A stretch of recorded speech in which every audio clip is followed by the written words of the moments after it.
どうしたって許せない夢も止まれない今も誰かのために強くなれるならありがとう悲しみよ。 Hai, selamat datang di channel gua. Di video gue kali ini gue bakalan bahas mengenai cerita dari novel seri Kensoki. Video ini adalah kelanjutan dari video sebelumnya. Jadi, buat kalian yang belum nonton video sebelumnya bisa nonton dulu. Dan juga, video ini akan berisikan spoiler berat bagi kalian yang belum baca novel ataupun nonton animenya. Dan untuk kalian para penonton baru yang belum subscribe, silahkan subscribe dulu supaya channel ini berkembang dan menjadi lebih baik. Oke, tidak usah basa-basi lagi, kita mulai videonya.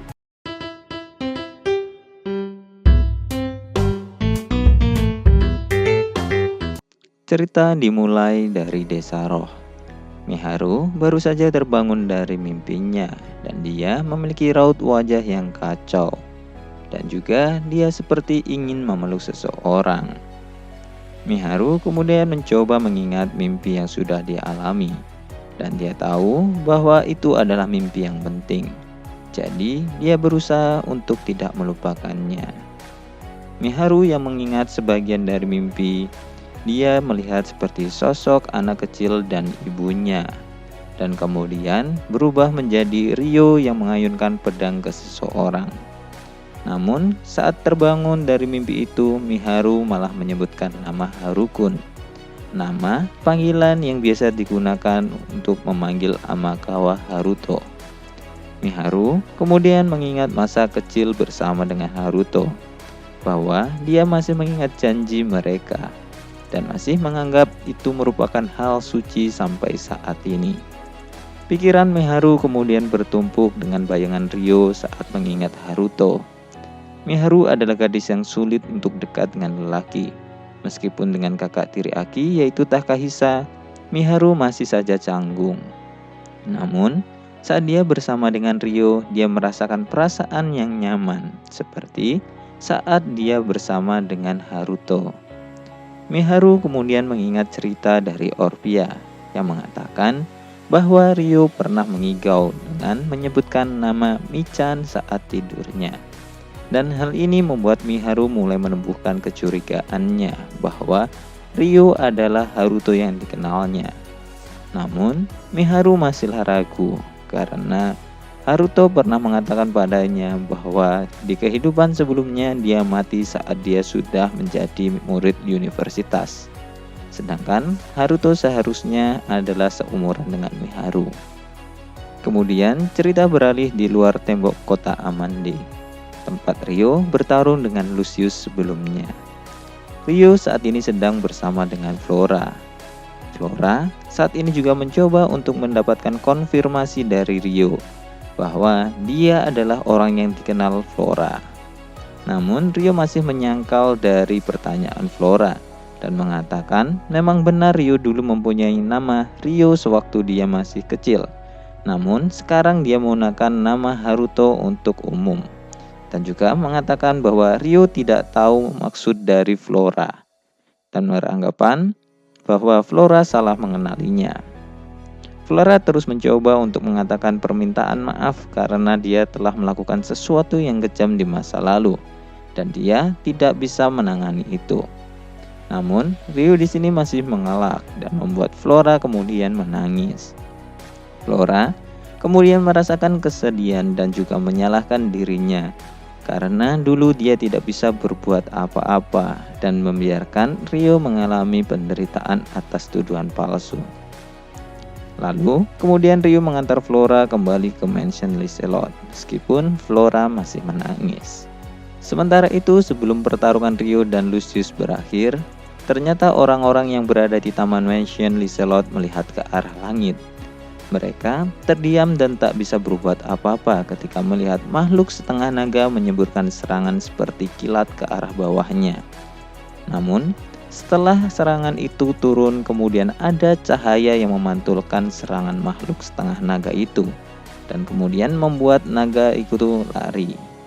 Bersama dengan itu, pertarungan antara Aisyah dengan para monster sudah berakhir dengan kemenangan telak Aisyah. Aisyah sudah membunuh semua monster. Lalu kemudian Celia menawarkan sihir penyembuhan untuk mengobati orang yang terluka. Dan hal itu sangat disambut oleh Liselot. Karena orang yang memiliki kemampuan penyembuh saat ini sangat jarang dan bantuan Celia akan sangat dihormati.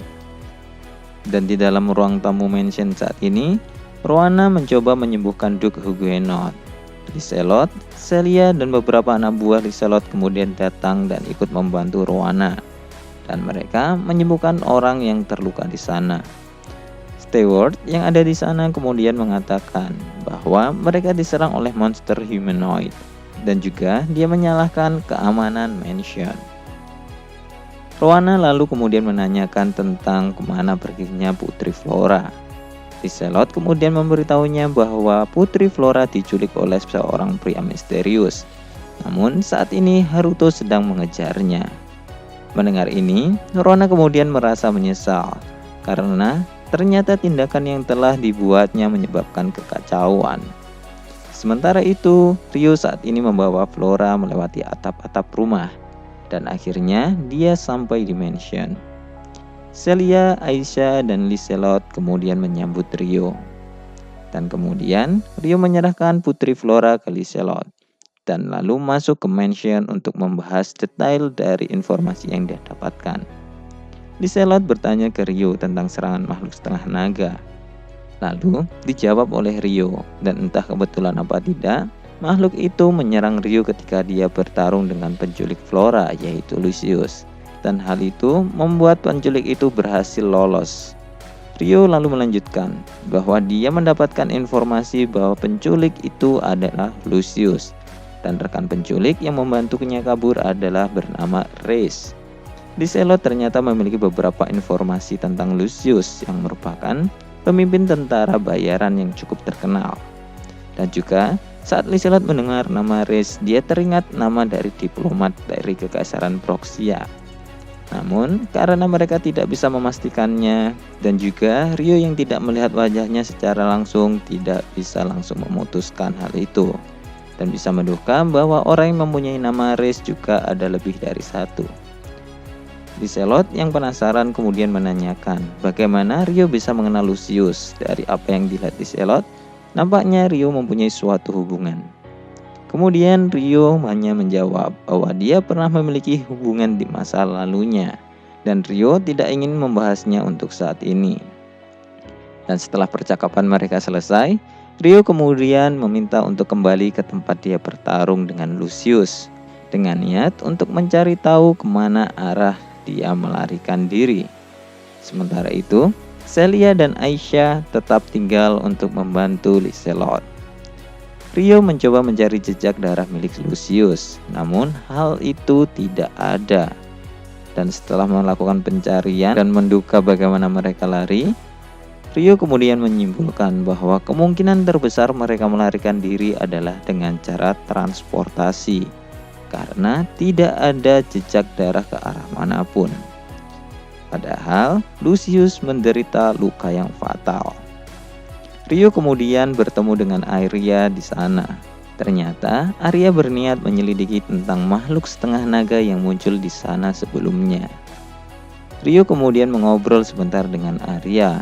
Dan kemudian mereka kembali bersama ke mansion Liselot. Saat Ryo mencapai gerbang mansion bersama Arya, dia kemudian disambut oleh dua pelayan lainnya, yang lalu kemudian mereka mengantarnya untuk bertemu dengan Liselot. Liselot kemudian menanyakan hasil pencarian jejak dari penculik, namun Ryo tidak bisa menemukan apa-apa. Liselot kemudian meminta Ryo untuk datang di pertemuan bersama Duke Huguenot dan Putri Flora untuk saling berbagi informasi yang mereka dapatkan saat ini. Lalu kemudian Ryo diantarkan ke kamar tamu yang sudah disiapkan untuk beristirahat bersama dengan Celia dan Aisyah. Di dalam kamar itu, Ryo, Celia, dan juga Aisyah kemudian saling bertukar informasi juga. Ryo mengatakan ke mereka bahwa Putri Flora sepertinya sudah mengetahui identitasnya sebagai Ryo karena dia mendengarkan percakapannya saat bertarung dengan Lucius. Celia sempat khawatir karena hal itu. dan menanyakan apa yang dilakukan oleh Rio. Rio kemudian mengatakan bahwa dia menyangkalnya, dan kemudian berakhir dengan Putri Flora yang menangis. Rio kemudian juga menambahkan bahwa dia mendapatkan informasi tentang pahlawan di kerajaan Galar, yaitu pahlawan Satsuki Sumeragi, yang mana namanya cocok dengan nama kakak kelas Miharu. Rio kemudian mengatakan bahwa dia akan menyebut Miharu supaya dia bisa bertemu dengan Satsuki, dan hal itu akan memerlukan beberapa hari untuk kembali. Celia kemudian penasaran tentang hubungan antara Rio dan Lucius. Rio kemudian menceritakannya ke Celia mengenai apa yang sudah terjadi di antara mereka berdua. Saat Celia sudah mengetahui cerita itu, dia merasa terkejut. Dan kemudian dia bertanya ke Rio, apakah Rio sangat membenci Lucius? Rio menjawab bahwa dia sangat membencinya, dan dia akan menghadapinya untuk membalaskan dendamnya. Meskipun sebenarnya dia masih memiliki perasaan yang tidak bisa diungkapkan. Lalu malam harinya, Rio menemui Liselot, dan di ruangan tempat mereka berkumpul ada Duke Huguenot, Putri Flora, Hiroaki, Roana, dan juga Arya. Hiroaki sebenarnya tidak diundang, namun dia memaksa untuk ikut dalam pertemuan itu, dan mempertimbangkan bahwa menolak pahlawan adalah sesuatu yang agak merepotkan. Kemudian mereka membiarkannya ikut dalam pertemuan. Namun dalam pertemuan itu, Hiroaki terus membuat wajah yang cemberut. Dan tampaknya setelah insiden baru-baru ini, banyak pelayan yang membicarakan tentang kehebatan Rio. Dan juga Hiroaki nampaknya cemburu setelah mendengar desas-desus dari para pelayan itu. Pertemuan kemudian dimulai. Duke Huguenot kemudian memberikan informasi untuk Rio mengenai Lucius. Lucius ternyata adalah bangsawan tingkat rendah dari keluarga Orguel di kerajaan Beltram, yang sudah lama keluarga itu runtuh. Sewaktu menjadi bangsawan, Lucius adalah mantan kandidat untuk posisi pedang raja, dan dia bersaing dengan Alfred Emerly. Dan juga banyak orang yang percaya bahwa kegagalan Lucius untuk menjadi pedang raja hanya karena keluarganya runtuh, dan penyebab keluarganya runtuh masih belum diketahui. Dan ada kemungkinan jika Lucius memiliki keluarga yang lebih baik, dia akan menjadi pedang raja dan mengalahkan Alfred Emerly. Mereka kemudian memperhatikan reaksi dari Rio, dan melihat itu, Liselot ingin menanyakan hubungan Rio dengan Lucius. Namun, dia berpikir bahwa itu tidak akan sopan jika dia yang menanyainya. Roana yang peka dengan situasi itu, kemudian dia menanyakan pertanyaan itu. Roana menanyakan hubungan apa yang dimiliki oleh Rio dan Lucius, yang kemudian dijawab oleh Rio bahwa Lucius telah membunuh ibunya di depan matanya.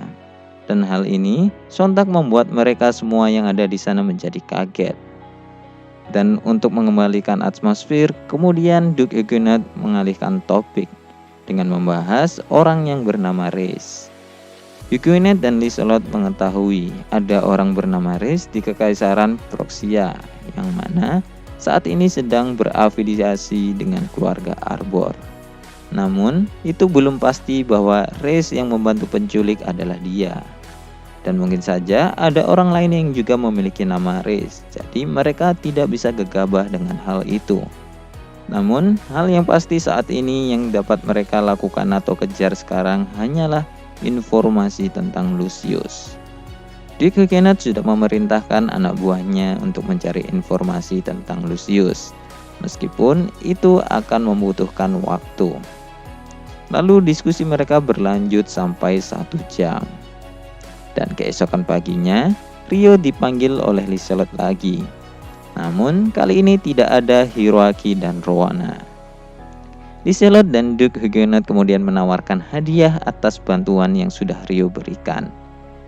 Rio kemudian meminta untuk diizinkan mengikuti pesta perjamuan saat pahlawan diperkenalkan ke publik. Liselot kemudian menanyakan alasan Rio, yang mana Rio kemudian hanya mengatakan bahwa dia hanya ingin menemui Satsuki Sumeragi, dan tidak mau mengatakan untuk detailnya. Liselot yang mempertimbangkan tentang kepribadian Ryo saat ini dan kemungkinan Ryo tidak memiliki motif tersembunyi, lalu dia menyetujui hal itu. Dan hadiah dari Liselot kemudian sudah diputuskan. Lalu untuk hadiah dari Duke Huguenot, Ryo masih belum bisa memutuskannya dan mengatakan akan mengambilnya untuk di masa yang akan mendatang. 2 hari kemudian, Ryo, Celia, dan Aisyah akhirnya pergi dari kota Amande. Beberapa orang mengantarkan kepergian mereka, lalu mereka berjalan keluar. Namun setelah tidak ada orang, mereka kemudian terbang menuju ke kota Galtok, ibu kota kerajaan Galar. Sesampainya di sana, mereka kemudian mencari tempat untuk mendirikan rumah portable-nya. Dan keesokan paginya, Ryo akan pergi ke desa Roh. Dan hal itu akan memerlukan waktu 2 minggu untuk kembali. Celia dan Aisyah kemudian memeluk Ryo sebelum kepergiannya.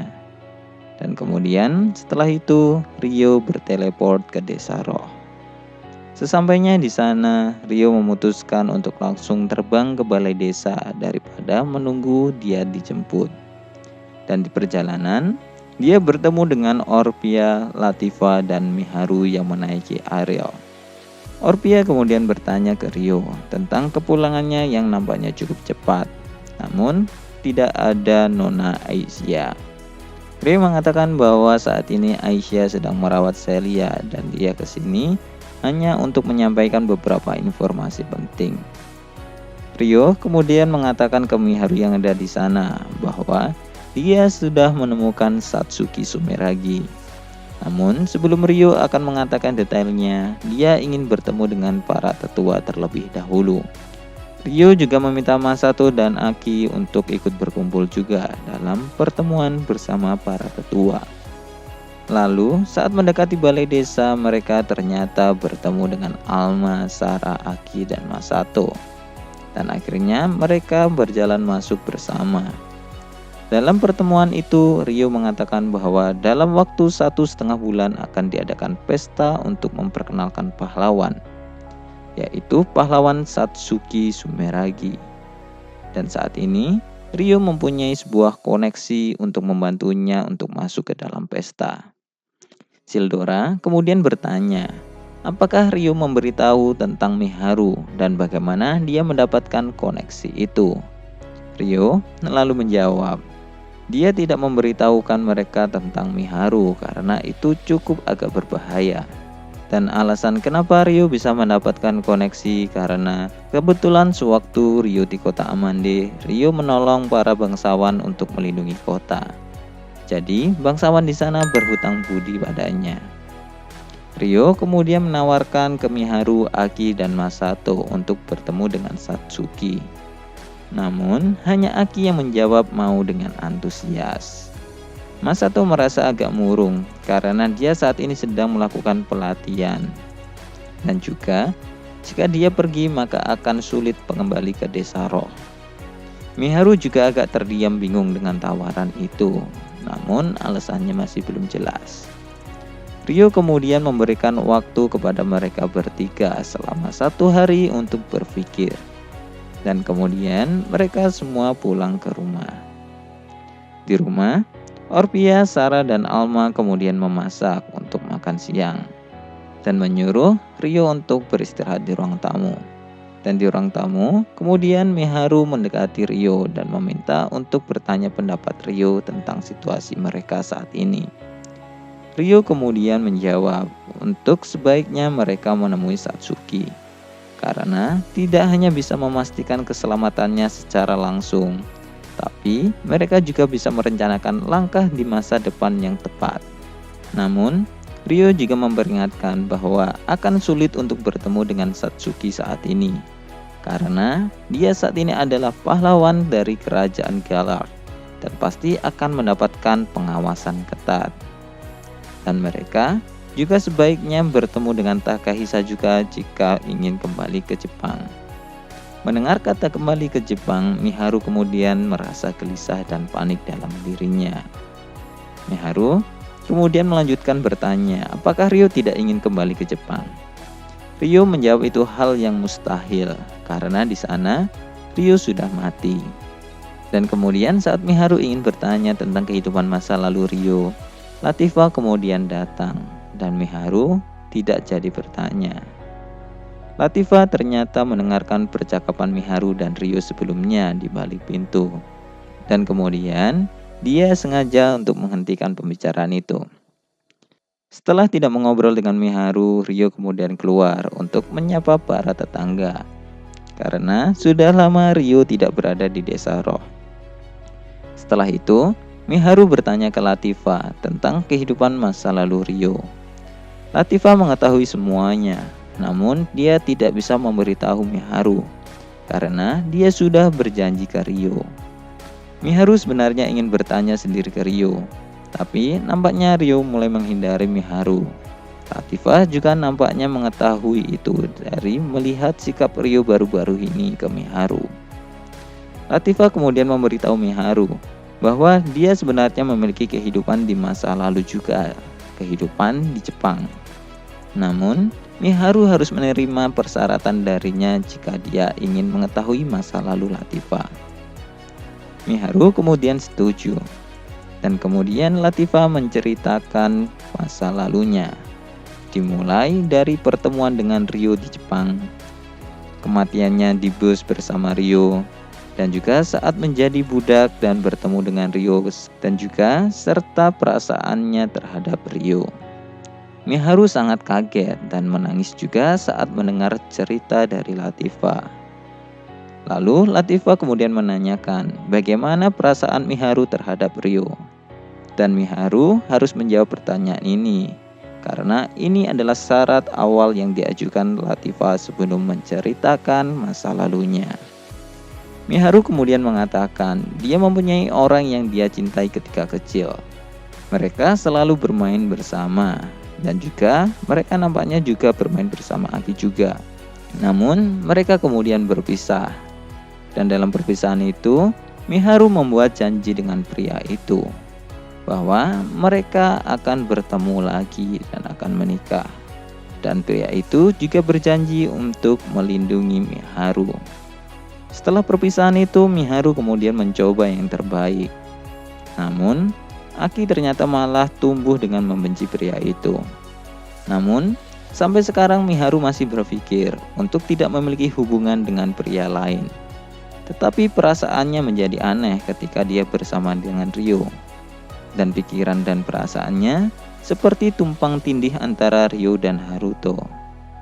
Miharu kemudian mengatakan orang yang dicintai ketika dia masih kecil bernama Amakawa Haruto.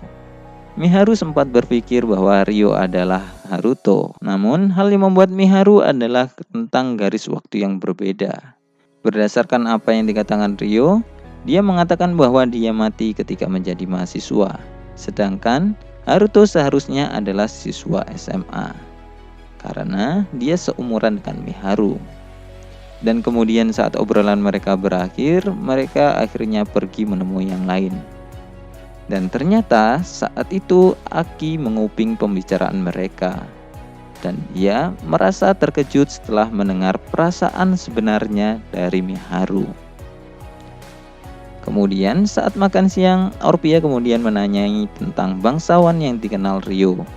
Dan dia berakhir kaget saat mengetahui bahwa bangsawan itu adalah gubernur kota Amande. Dan juga merupakan pemimpin dari Richaguyo. Ryo kemudian menjelaskan bahwa dia berhasil membuat koneksi dengannya karena dia menyelamatkannya dari monster. Namun, Latifah kemudian mengalihkan topik dengan bertanya tentang Celia yang saat ini tinggal bersama dengan Ryo. Malam harinya kemudian Miharu, Aki, dan Masato berdiskusi untuk membuat keputusan mereka. Dan mereka akhirnya memutuskan untuk pergi menemui Satsuki. Setelah itu mereka kemudian mengumpulkan yang lainnya dan mengatakan keputusan itu di hadapan mereka semua.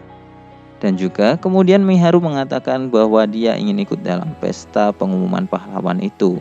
Sementara jika itu memungkinkan, Aki dan Masato akan di sekitar kastil untuk menunggu.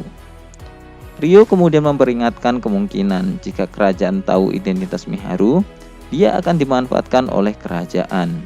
Namun ternyata tekad Miharu dan yang lainnya sudah bulat. Jadi Ryo pun menyetujui dan akan membantu mereka. Oke, sekian dulu untuk pembahasan video kali ini. Kelanjutan cerita akan dibahas ke video selanjutnya. Like video ini jika kalian suka, komen untuk mengoreksi atau menambahkan informasi. Jangan lupa subscribe dan share. Terima kasih sudah mendengarkan dan goodbye.